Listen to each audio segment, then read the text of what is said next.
here and you would find a home with us. So can we give it up for the first time guests one more time? I'm absolutely honored to be up here right now. Yes.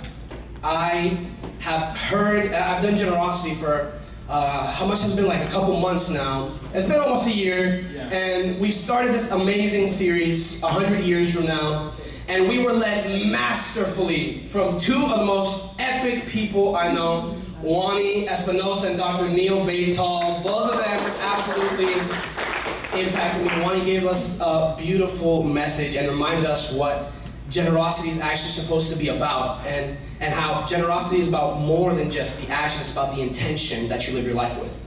And Dr. Baytal, literally after Dr. Baytal came down from the stage last week, I couldn't wait. I walked right up to him, I gave him a hug, and I told him, I whispered in his ear, because it was a worship moment, I had to be quiet, but I whispered it in his ear, and I said, masterful. That was masterful. You changed my viewpoint. That was beautiful. And he talked to us about how generosity is the language of love, and how generosity will cost us something because love costs us something. And today I want to talk to you guys about something a little bit different, a different viewpoint, a different perspective on generosity, because I want to talk to you guys about what generosity does in our lives and what God is trying to do through generosity in our lives. And I don't know if you guys noticed, but we kind of upgraded the stage a little bit. We got a brand new stage right here. This part wasn't here last week. Maybe you didn't notice, and now you're like, oh shoot, yeah, there's a new stage there. But I had the pleasure of earlier this week being here with Wani and Tony, and we were just setting the stage in place, making sure it wasn't wobbly, it was sturdy, and then me and Tony had the task of painting it. So Tony took one side, and I took the other side. This was my side, this was his side. He'll tell you otherwise. He says this was his side, but this was my side, and this was his side, and then we switched somehow. And once we finished, it sort of became like a little competition. If anybody here knows me or has spent some time with me, you know that I'm a pretty competitive person, right? So, oh wow, that was confirmation right there. You see that? Everybody who knows me is just like, yeah, sometimes it's just way too much. But it sort of became a little competition where Tony was like, oh yo bro, you see, this is why I told you to paint up and down. Look how much better my side looks. Like, your side looks better. Look at my side, bro. I had the beautiful idea of just putting the paint on there and just spreading it with a paintbrush. It was genius. I thought it was genius. Wani and Tony thought it was a horrible idea. Anyway, it doesn't really matter. We just got into this kind of competition where he's like, no, my side is better. And I was like, no, my side is better. And Wani goes, dude, you're so competitive, man. And I was like, yeah, but you know what, let's just take it to a vote. You know, Tony's side came out unanimously better, but that doesn't matter. It's beside the point. It doesn't matter. And I got so frustrated, I was like, no, it doesn't count. Let's do rock, paper, scissors, shoot. And then he beat me 3 times in a row, and I was like, oh my gosh. Even God is on your side on this one. Anyway, and I say that all to say is, like, I'm a very competitive person. And this week I was thinking about that a little bit, and I actually started to talk with my sister about it, Betsy, and I was like, Betsy, I think I'm so competitive because everybody in our family is super competitive. And I started to look at everyone in my family, and everybody's super competitive. My dad is super competitive. My mom is definitely competitive. You don't want to get in an argument with my mom, because even when she's wrong, somehow she's right. But she is. Usually I'm wrong. You know, but the time I'm right and she's wrong, she's still right. You know, like she's got the rank over me. And my mom is competitive, my dad is competitive, even my little sister is competitive. She knows how to compete for your attention with her loudness. She's not Betsy, my tiny little sister, my baby little sister. And then the sneakiest one in our family to tell that she is actually competitive is my big little sister, which is Betsy, and she's actually here with us today. Yeah, we can give it up for her. She's awesome. I love Betsy. But the sneakiest one to tell is Betsy, because Betsy's like the sweetest person. She's like so tender and kind and like meek, so you can't really tell, like when you're having a restaurant, oh, she's so laid back, she's so chill. You guys don't really know Betsy. And she knows, she's laughing right now because she knows. I was talking about it with her this week. I was like, Betsy, every time we walk into an arcade, the first thing you do is you point me into the direction of a basketball hoop. She's like, yeah, because it's fun to beat you. And I was like, oh my. You see, you're competitive. And I remember this one time, me and Betsy, we have this kind of like sibling thing where like everything that we can compete at, that we might be equally as good as each other, we compete on it.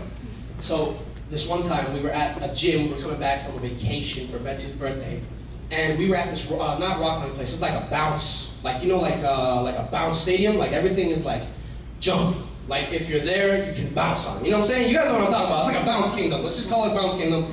I don't know the correct terminology. You guys get it. There's bounce houses everywhere. If you fall, it doesn't hurt. Anyway, there was a rock wall there, and I remember me and Betsy just being like, just seeing the rock wall. It's about like 13, 15 feet high, and just looking at each other, being like, it's about to go down. We're gonna race to the top of this thing. And we got in line, and we got to the rock wall, and the lady strapped us in with harnesses, even though it's like a bouncy place. If you fall, it doesn't hurt, but they don't want you to fall. So they put harnesses all on us, and we get ready to climb this, Betsy, and it has like 3 different faces, right? A left face, a middle face, and a right face. Betsy takes the middle face, I take the right face, and we're like locked in, ready to go. And I have set in my mind that there's no way my little sister is gonna beat me climbing a rock wall, especially when I got reach, I got size, and I got so many advantages, and strength and speed, sorry Betsy, advantages over her. I was like, she's not gonna beat me. And we start climbing, and I just remember I was dead set on winning, and I'm going, and I'm pulling myself, and I'm jumping, we're going up this rock wall, and I see Betsy just fly past me. And my heart drops. So I'm like, how is this happening? And I'm giving all my everything, and Betsy's like 2-3 feet ahead of me. We're climbing 10 feet, 11 feet. Betsy gets to the bell, and she rings it. And you know, if you ring the first bell, like it's a cool thing. Like if people hear the first bell, it's like, oh, wow, good for that guy. He just won, you know? But I decided I wasn't going to give up, and so I kept climbing, and I got up, and I got to the bell. I was like, I don't even know if I should ring this, because the first bell, everybody's like, good for that guy. Look at him, he's winning. And then the second bell, I was like, well, at least he tried his best. You know, like I was like, I don't want that. I don't want people to think that. But I got up there, I rang the bell, and as I'm going up, Betsy's just like coming down the road. Like she's like rappelling down. She's just like sliding, like you're like, and she's like looking at me. She's like, and I'm like, oh my gosh. You know that look? She's basically like, oh, you're still not at the top. Okay, wow. Well, you know what? It's really nice up there. You can see the whole gym. Tell me how you like it. And she just slides down. She beats me to the bottom, and I'm just sliding all the way down, defeated. I was like, Betsy, I have no idea how you did that, but you know, you beat me. Good job. And as I get to the bottom, I wait for the lady to untie me from the harness. I was about to say unshackle, bro. I don't know where that came from. Anyway, to untie me from the harness. And she looks at me, she goes, you know what, you did a really great job. And I was like, I really don't need this pity. Right now, I'm working. I'm going to get better. The second time, I'm going to win. She's like, no, really. You did an amazing job. And I was like, my sister beat me. And she goes, no, but you don't understand. Every single face has a different difficulty. And she goes, the middle face, which is the one Betsy was climbing, by the way, was the easiest face to climb. And the right face that I took, the one that I tackled, was the hardest face to climb.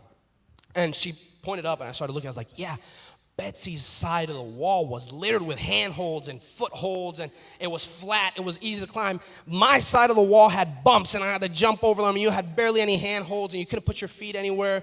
It was difficult. And, you know, not to take away from your win, Betsy, but it wasn't a fair situation. But anyway, I think a lot of times in our life, it can be easy to think that we have achieved success when really we've just chosen the path of least resistance. Because I think it's easier to lower the standard. It's easier to lower the bar of success, of what it means to be alive and what it means to be human, than it is to live up to to live to the life that God is calling you to live. And that's what I love about generosity. You see, I think what generosity does in our lives is it raises the bar for what it means to be alive. It raises the bar for what it means to be human. It raises the bar for what you're going to do with your life. Generosity unlocks within you the life that you were created to live. And so I have a verse I want to read to you guys today. I didn't bring a whole Bible, but I got the Bible app. So if you guys want to go to Luke 19, we're going to start right at the tip top, verse 1 through 10. Tell me when you're there so I can take a sip of water real quick.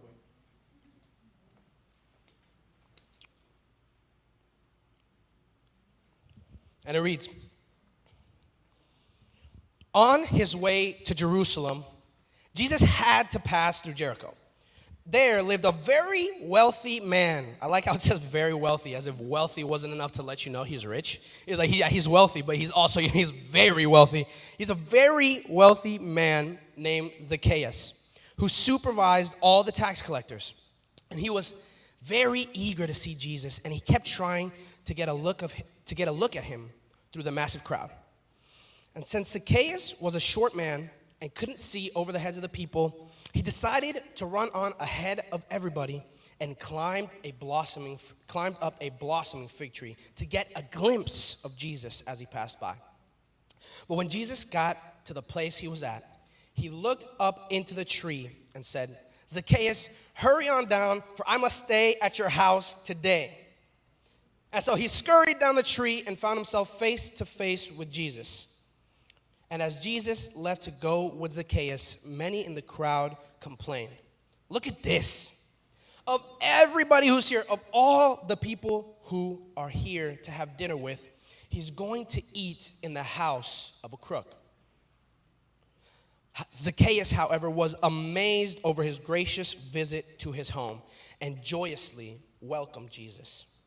Zacchaeus stood in front of the Lord and said, "Half of everything that I own I will give to the poor. And Lord, if I have cheated anyone, I promise to pay them back 4 times as much as I stole." I told you he was loaded. You see what I'm saying? 4 times as much. And he stole a lot. Anyway, Jesus said to him, "Your repentance shows that today life has come to you and your household, and that you're a true son of Abraham." And I love this verse 10. "The Son of Man has come to seek out and to give life to those who are lost." I love this story. I think it's beautiful. I love this story, and I recently started loving this story this week as I was reading about it. And I think it's beautiful. I think it's absolutely insane. I think it's bonkers that through this one encounter, through this one time Zacchaeus met Jesus and they had dinner together, the trajectory of his life was completely changed. After he met Jesus, Zacchaeus could not stay the same, could not live the same way. But before we get into the story, I think it's important to give you guys a little bit of the backstory of Zacchaeus, because it's kind of hard to understand at first where we're coming from in the story, and I think the context is important. So the backstory on which we open up on is Zacchaeus is actually a part of a despised group of people. And you might be asking yourself, how despised? They were tax collectors. They were pretty despised. In fact, they were despised worldwide, and somehow they find a way to traverse time and space because a lot of people still struggle with this hatred today. Tax collectors, I don't know anything about that. I'm not going to get into that conversation. I'm just saying, I'm recorded right now. Anyway, tax collectors were a widely despised, widely hated group of people because they were known for their extreme harshness. They were known for their deception and their greed. And they were seen as traitors to their fellow country. And a lot of times when people saw a tax collector, they would see someone who was a sellout, someone who sold out to the country that oppressed them in order to fill their own pockets. And they would often cheat and steal from people what they didn't actually owe, to build up their own ego, to build up their own influence, and to build up their own power. And the guy, one of the main characters in our story, Zacchaeus, is not just a tax collector. He is actually the tax collector. He's the leader. When we open our story, we see that he's the leader of this group. And we don't necessarily know how much of a province he was controlling, but we know that it says he was in charge of all the tax collectors. So that's probably a lot. And I don't know, all sounds like a lot to me, bro, right? That sounds like, anyway, we know that Zacchaeus was also participating in this behavior. He was also cheating from people. He was stealing from people. He was being extremely harsh and caring about people less than he cared about himself. And we know that he was participating in this behavior, but we can also assume that he was encouraging this behavior because he was a leader. And one thing we know about an organization, one thing we know about someone who's in charge is the organization always follows its leader. So if the tax collectors were stealing, if the tax collectors were cheating, if the tax collectors were dishonest, then Zacchaeus was known for being a thief. If the tax collectors were notoriously harsh, then Zacchaeus was known for his notorious harshness. If the tax collectors were greedy, then Zacchaeus was known as the pinnacle of greed. So, I think when we open up on our stories, one of the first things we see, now knowing that, one of the first things we see is, one, it had brought a lot of success to Zacchaeus' life. I mean, the guy was very wealthy. He had a lot of money. This guy was loaded. We're probably talking, this might sound dumb or infantile, but we're probably talking Batman level, Tony Stark level rich. I know those are made up characters. I like superheroes. Let's move on. He was extremely rich. And then the second thing we see is that Zacchaeus had apparently reached a point in his life where everything that his greed has bought him was not enough.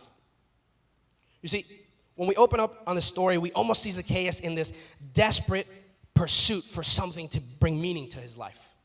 He's in this desperate pursuit to find something that he still hasn't really found with his life, to find beauty, to find purpose, to find life that meant something. And he somehow hears that Jesus is coming into his vicinity, coming into his town, and he decides that he's going to stop at nothing, that nothing is going to stop him, even just to get a glimpse of Jesus. So much so, that Zacchaeus actually decides to climb a tree. I know that sounds, a big deal. He climbed a tree. This, to me, sounds like some crazy fan-obsessed behavior. Like, do you guys remember the Beliebers? Forget climbing trees. These people were scaling buildings. And Justin Bieber wasn't even performing. He was eating a burrito, but they wanted to see him. So they were climbing to rooftops. They were doing crazy things just to see him. And this is almost the place we see Zacchaeus in. This almost desperate, Hail Mary pursuit to find something more, to find something meaningful, to find something beautiful with his life, to not waste his life. And that's kind of the first place I want to bring us, because I believe this is a place where God is trying to raise the bar in our lives. Because you see, I think God, one of the first places he's trying to move us from a life of greed to living a life of ambition.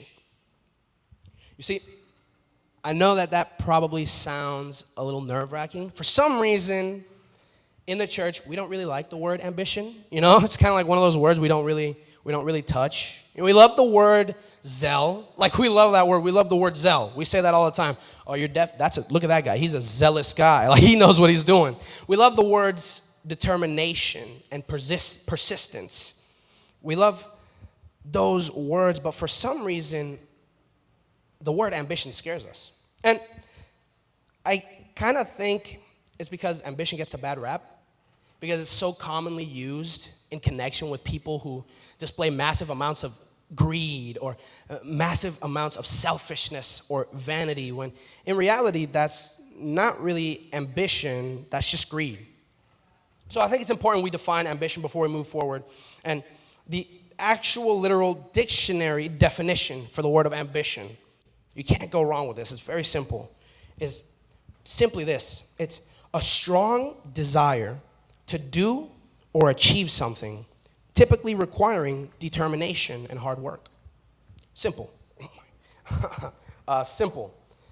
And some synonyms you have are aspiration and intention, drive, gusto, enthusiasm. This was one of my favorite ones. I love gusto too. Gusto just sounds cool. Enthusiasm, get up and go. I didn't even know a synonym could be multiple words, but it was on Google, so it means it has to be right. It said, get up and go.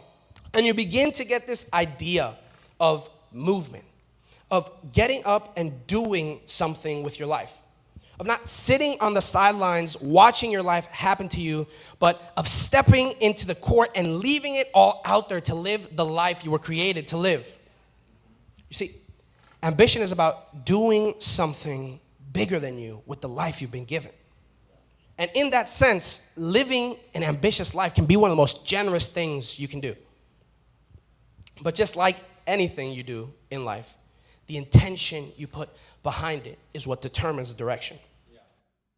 And so, if your ambition becomes self-absorbed, it just reverts to greed. You're no longer ambitious. You just only care about yourself. You're no longer trying to create something. You're just trying to fill your ego.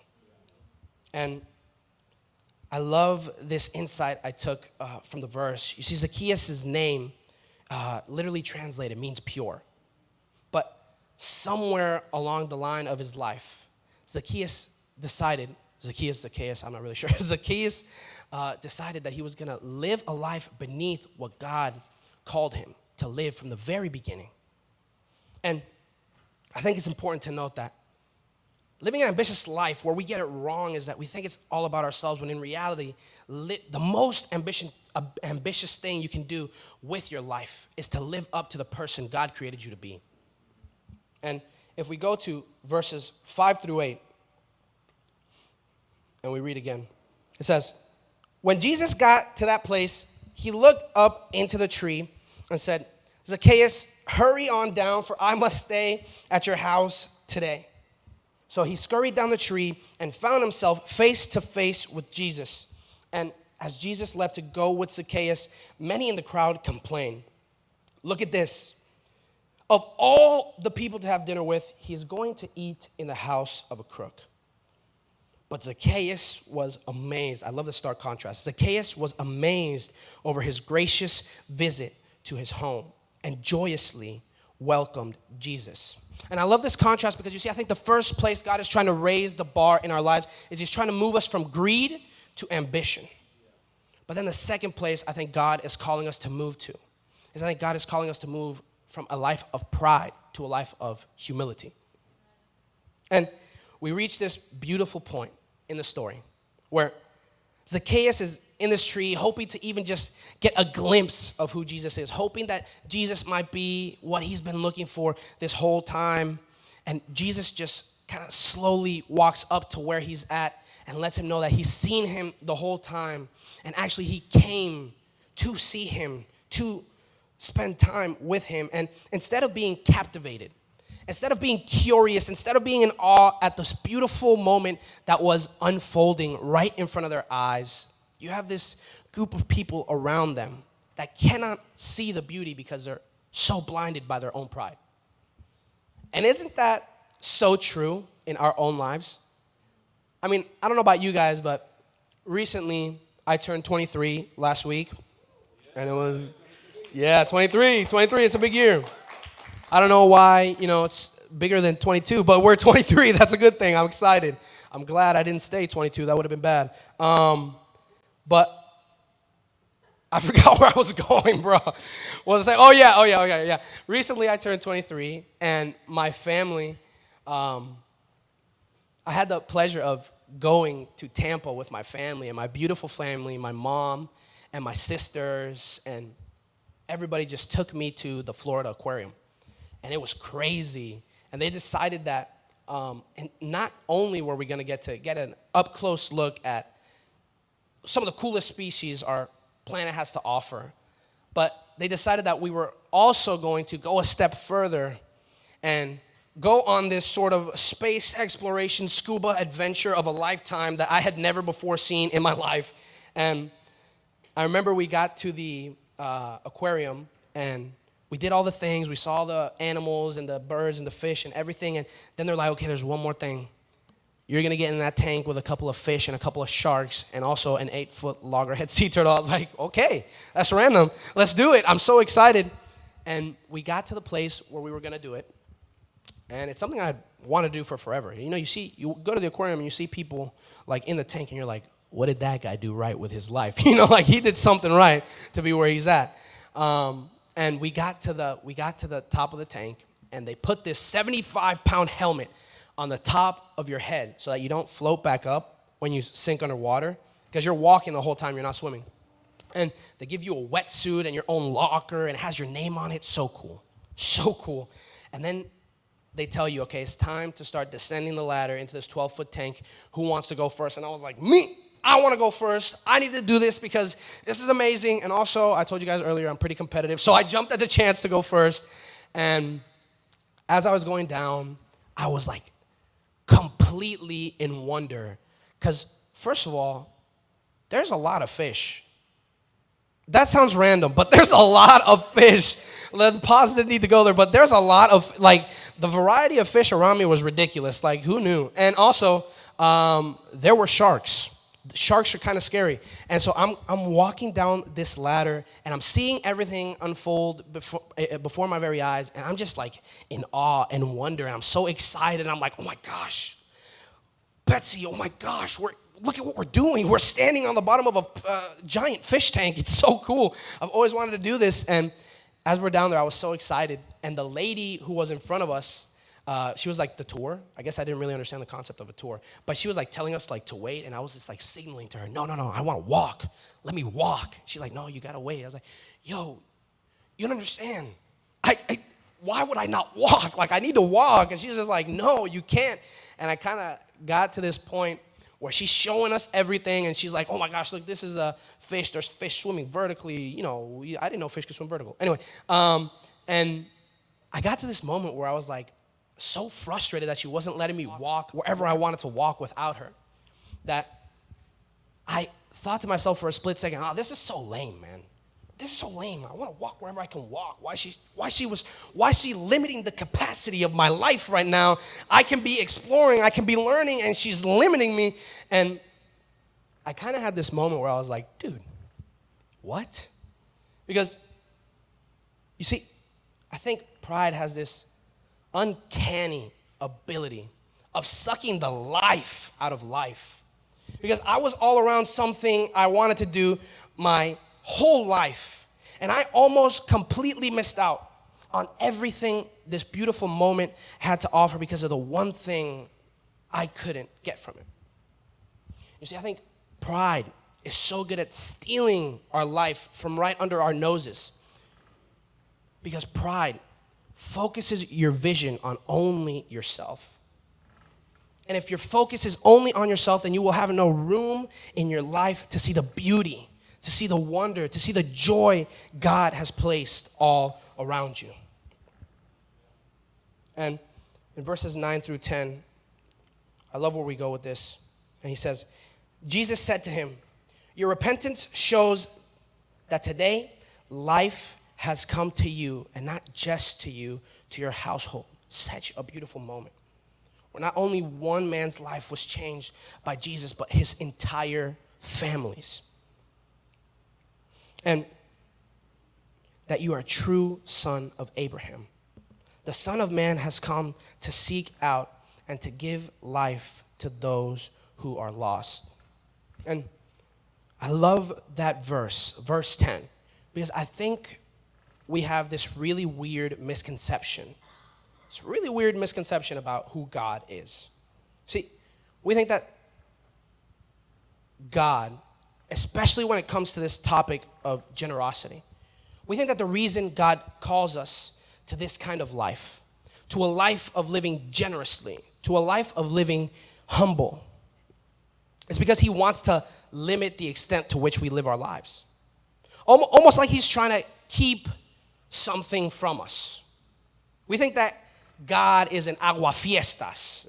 If you guys don't know what that means, it means party pooper, but it sounds way cooler in Spanish. Aguafiestas.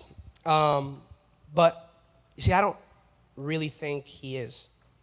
Actually, I absolutely don't think he is. I know that's not who God is, because I think that the reason God calls us to a life of generosity, I think the reason that God calls us to live a life humble is because he knows that when we choose to live a generously humble life, we live more fully alive. You see, humility has the exact opposite power that pride does. Because humble, you're more free to dream. You're more free to be curious and get stuff wrong, and free to be yourself. You're more free to be human. When you're humble, you get to be grateful and experience joy.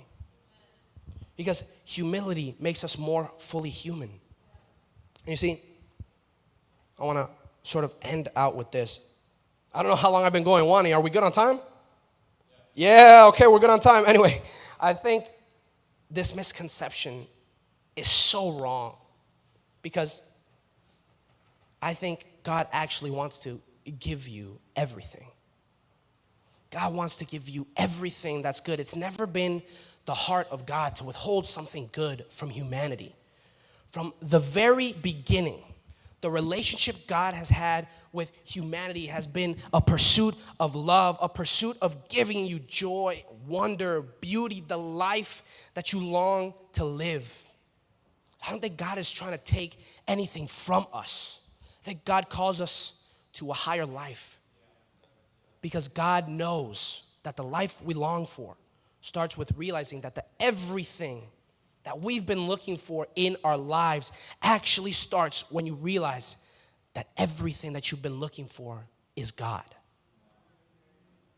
And so he calls you to be generous because the things that you put your hope in, the things that you put your worth in, the things that you put your value in will never bring you into the life that you long to live.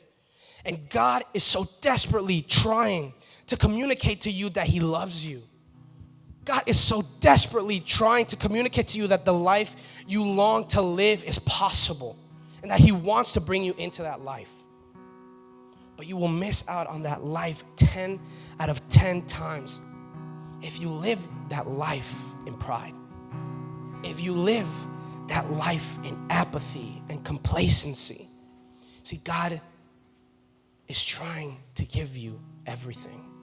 And in fact, he's already given you so much.